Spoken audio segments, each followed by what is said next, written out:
UKLO 1 year masters. No IELTS required up to 5 years visa. High visa success rate. ఈ present ట్రెండ్లో ఇలాంటి సినిమాలు చూస్తున్నారు. తెలంగాణ బేసు లేకపోతే ప్రాంతీయత, తెలంగాణ ప్రాంతీయత, ఎథ్నిసిటీ ఆఫ్ తెలంగాణ. లైక్ అప్పుడు నువ్వు చెప్పినట్టుగా రజాకార్ మూమెంట్స్ దగ్గర నుంచి బంజారాలు వాళ్ళ తాలూకా ప్రస్థానం గురించి నువ్వు దేనిలోనూ మాట్లాడావు, నేను విన్నాను. అది ఆ అబ్జర్వేషన్లో నువ్వు ఈ సినిమా చేయడం అనేది బలగం ఇన్స్పిరేషన్ నీకేమైనా? ఇది నా బలగం సినిమా కాదు గురుగారు. చాలా మంది బలగం సినిమా అని అంటలా లేదు, అలాంటి ఇన్స్పిరేషన్ కాదు గురుగారు. నా ఇన్స్పిరేషన్ ఏంటి అంటే అమెరికన్ ప్రొడక్షన్స్ అని బాలీవుడ్ లో ఉంటాయి. చిన్న చిన్న కథలు, పిట్ట కథలు అంటారు వాటిని. గరుడ వేగంతో వెళ్తాయి, చిన్నవి. వాళ్ళు ఎంత 1-2.5 కోట్లలో చిన్న కుర్రాలను పెట్టి అద్భుతమైన కథను అల్లుతూ ఉంటారు. దాని తర్వాత బాలీవుడ్లోనే సల్మాన్ ఖాన్ ఫ్యాన్ అని ఒక సినిమా తీశాడు. సల్మాన్ ఖాన్ కలవడానికి అక్కడ చేసిన విపరీతమైన ప్రయత్నాలు అది కథగా అల్లి సినిమా చేశారు. అది ప్రకండ విజయం. అక్కడ చిన్న సినిమా అది. నా సినిమాకి మూల కారణం మరాఠీ మూవీస్, నా సినిమాకి మూల కారణం తమిళ్ మూవీస్, నా కళకి మూల కారణం తమిళ్లో ఉన్న లేయర్లు, కింద అట్టడుగులో లేయర్స్ మట్టి వాసన ఉంటాయి. అవి ఒక రకమైన ట్రింట్లో వస్తాయి. మీరు 80s 90s భారతరాజు గారు ఎక్కువ చేశాడు. భారతరాజు గారు ఎక్కువ చేశారు. ఆ ట్రింట్ కథలు చాలా చక్కగా వామిష్ లైట్లో ఒక చక్కని మట్టి వాసనతో ఉన్నటువంటి ఒకటి ఉంటుంది. మీరు మాల్గుడి కథలు అన్ని గురించి చూస్తే ఆ ట్రింట్ ఆఫ్ కలర్. నేను అందుకే గరుడవేగ అంజన్ గారిని పట్టుకొని తమిళనాడు, తెలుగువాడైనా కూడా తమిళ్లో జరుగుతుంటే నేను వెళ్ళి, నాకు ధనరాజ గారి సహాయం. మళ్ళీ అది ఎటు తిరుగు మళ్ళీ నాకు అంత ధన ప్రయోదేశం నడుస్తూ ఉంది. ఆయన ప్రయాణంలోనే ఉన్నాను తప్ప ధనం లేదు. ఇక్కడ వెళ్ళి కథ చెప్పి ఒప్పించి ఆయనని పిలిపించి ఇక్కడ చేస్తే ఆయన అదే వామిస్టింట్లో నాకు ఎట్లా కావాలో అలాగా నాకు అన్నిటికీ ఆ ఎగ్జాంపుల్. మీరు మరాఠీ సినిమాలు చూస్తే గురుగారు, మరాఠీ సినిమాలు ఇలాంటివి బాగా వస్తూ ఉంటాయి. అవును, నేటివిటీ ఫిల్మ్స్, ఆ రూరల్, బాగా రస్టిక్ రూరల్ ఏరియాల్లో అది ఆ కథలు బాగా. అదే ఆలోచనతో రాసుకున్న గొప్ప ప్రయాణమే ఈ కేశవ చంద్ర రమాత్. ఒక లంబాడి కుర్రోడి కథ. ఒక జొన్న రొట్ట, ఒక తేనె, ఒక పిచ్చుక గూడు, నిష్కల్మషం లేని ఒక మనిషి, కాలుష్య వాతావరణానికి హైదరాబాద్లో కడుగుపెట్టి గురైనటువంటి సందర్భం, ఆ పెయిన్, ఆ బాధ అన్నిటినీ కలబోసినదే మొత్తం పుష్టాన్న భోజనం ఉంటుంది. పూర్ణంతో సహా అన్నీ ఉంటాయి నా సినిమా. పూర్వం జాగ్తే రహో అని సినిమా వచ్చింది గురుగారు, రాజ్ కపూర్. తను ఒక విలేజ్ నుంచి సిటీకి వస్తాడు, చూసావా నువ్వు? అది మీరు రేపు నా సినిమా చూశాక ఆ రివ్యూలో ఈ పదాన్ని, అంటే ఇప్పటి వరకు నా మనసులో ఉంది, నేను బయటికి చెప్పలేదు. ఎందుకు చెప్తే మళ్ళీ దీన్ని పోలుస్తారేమో అని యాదృచ్ఛికంగా మీరు పోల్చారు. చెప్పండి మీరు. అంటే నువ్వు చెప్తుంటే నాకు జాగ్తే రహో గుర్తొచ్చింది. నేను చెప్తే దానికి విలువ ఉండదు, మీరు చెప్తేనే ఉంటుంది. అదే నేను అంటున్నాను, నువ్వు చెప్తుంటే నాకు జాగ్తే రహో గుర్తొచ్చింది.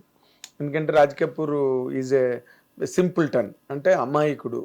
సిటీకి రావడం, ఇక్కడ ఎలా గురయ్యాడు, ఇక్కడ ఈ స్ట్రగుల్, షాక్ అయిపోతాడు అనమాట. ఏంటిదంతా సిటీ మేడలు ఏంటి, కార్లు ఏంటి, సేమ్ గురుగారు. రేపు నన్ను అక్కడ అలానే చూస్తారు, కమిడియన్లు అయితే చూడరు. మీరు నన్ను స్క్రీన్ మీద చూసి, అబ్బా ఈ బిడ్డకి ఏదన్నా సహాయం చేయాలని సీట్లో కూడా లేచేస్తారు, వీడికి ఏదన్నా ఇంత పట్టెడు అన్నం పెట్టాలి, అలాగా వెళ్ళిన వాడే కేశవ చంద్ర రమావత్. ఓకే, కానీ ఒక టెక్నికల్ డౌట్ అడుగుతాను. Because you are more exposed to the world, చాలా తెలివైన వాడివి, మంచి పరిపక్వతతో అర్థం చేసుకుని మాట్లాడి ప్రపంచం తిరిగేవు, అన్ని చోట్లకి, విదేశాలకు కూడా వెళ్ళొచ్చావు. బట్ టుడే ది వరల్డ్, విలేజ్కి సిటీకి ఏదో ఆ సరౌండింగ్స్, లొకేషన్స్ తప్పితే మైండ్ సెట్స్ అన్నీ ఒక్కలాగే ఉన్నాయబ్బా. మారిపోయారు, అడ్వాన్స్ అయిపోయారు. విలేజెస్లో కూడా పూర్వంలాగా ఇప్పుడు బంజారాస్ మీద నువ్వు కత్తేసావు. Does it belong to any period? ఒక పీరియడ్ ఫిల్మ్ లాగా ఏదైనా ప్రజెంట్ చేసావా? పీరియడ్ ఫిల్మ్ అంటే ఒక టైంలో. గురుగారు, ఇది మంచి మాట. ఇది అందరూ అలానే ఉన్నారని, అందరూ అలానే ఉన్న సినిమా అలా ఉండదు.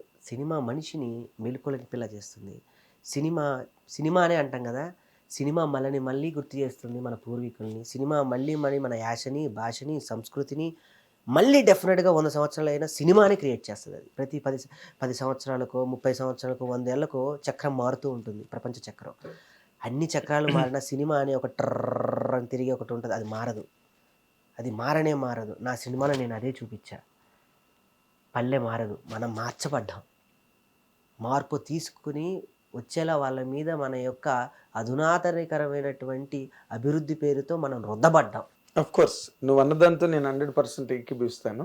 అంటే ఇన్ జనరల్గా అప్పుడు జాగ్తరేహో రాజ్ కపూర్ తీసిన టైంలో బొంబాయి కూడా మన కరీంనగర్ పక్కన విలేజ్ లాగా ఉండేది. అవును, ఆ విలేజ్ ఇంకెలా ఉంటుంది, బాంబే అలా ఉండేది. అవును, ఏవో కార్లు గీర్లు పెద్ద బంగ్లాలు ఉంటుంది తప్పితే, బట్ లివింగ్ స్టైల్ కానీ మైండ్ సెట్స్ కానీ అండర్స్టాండింగ్ ఎబిలిటీస్ కానీ అవి కూడా మన కరీంనగర్ పక్కన ఒక పల్లెటూరు లాగా ఉండేది బాంబే. అవును. ఆ బాంబేకి, అలాంటి పల్లెటూరు బాంబేకి ఇంకా పల్లెటూరు నుంచి వస్తాడు రాజ్ కపూర్. సేమ్ ఆ తాలూకా వాసన నాకు కనపడుతుంది. ఇక్కడ నుంచి 76 కిలోమీటర్లు 80 కిలోమీటర్లు షాద్ నగర్లో నేను తీశాను. మీకు చూస్తే తూర్పుగోదావరి జిల్లా, పశ్చిమ గోదావరి జిల్లా చక్కగా సెలయేర్లు, పచ్చడి చీర కట్టుకున్న పొలాలు కనపడతాయి పశ్చిమ గోదావరిలో. అవును, మళ్ళీ తెలంగాణలో అలా నేను చూపించాను. ఇక్కడి నుంచి ఒక 50-70 కిలోమీటర్లు చూపించాను నేను. ఓకే, అలాగా ఇందులో మీరు అన్నట్టు ఆ పాయింట్ తీసుకోవడం మంచిది. ఏ కల్మషం లేని అప్పుడే అలా పుట్టి అలా పెరిగిన కుర్రవాడు ఇలా ఒకేసారి ఈ హైదరాబాద్ అనే మహానగరంలోకి అడుగు పెడితే బస్సు దిగంగానే బెంబేలు. అసలు ప్రతిదీ కొత్త కదా వాడికి. పెద్ద పెద్ద రోడ్స్, కార్లు, ట్రామ్స్, డబుల్ డక్కర్స్, ఇవన్నీ.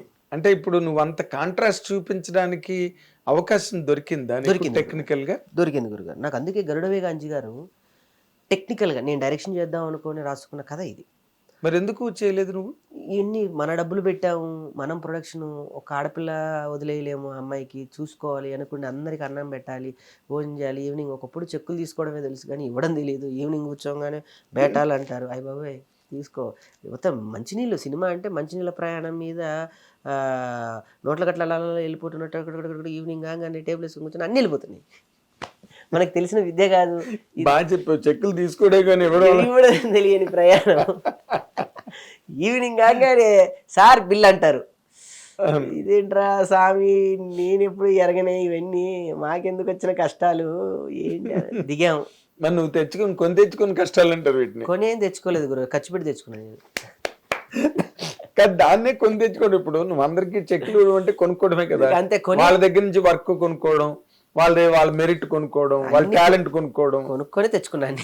కొనుక్కొని తెచ్చుకుని కష్టం ఇది. కానీ అప్పటికి లైట్ ఆఫీసర్స్ దగ్గర నుంచి ప్రొడక్షన్ వరకు నాకు అందరూ సహకరించారు. నేను మీడియాలో పెరిగిన బిడ్డగా, సినిమాలో ఇక్కడిక్కడే తిరిగి మిమిక్రీలు చేసుకున్న బిడ్డగా నన్ను అందరూ చూశారు. కాబట్టి నీకు ఆ అడ్వాంటేజ్ మామూలుగా ఉండదు. లేదంటే ఈ సినిమా తీయటం అనేది అసలు కాదు. అందుకే మన స్టేజ్ మీద శివబాలాజీ గారు అన్నారు, ఇల్లు కట్టి చూడు, పెళ్లి చేసి చూడు కాదు, సినిమా తీసి చూడు. సినిమా అంటే జోకురు గారు, అమ్మో రక్త కన్నీరు.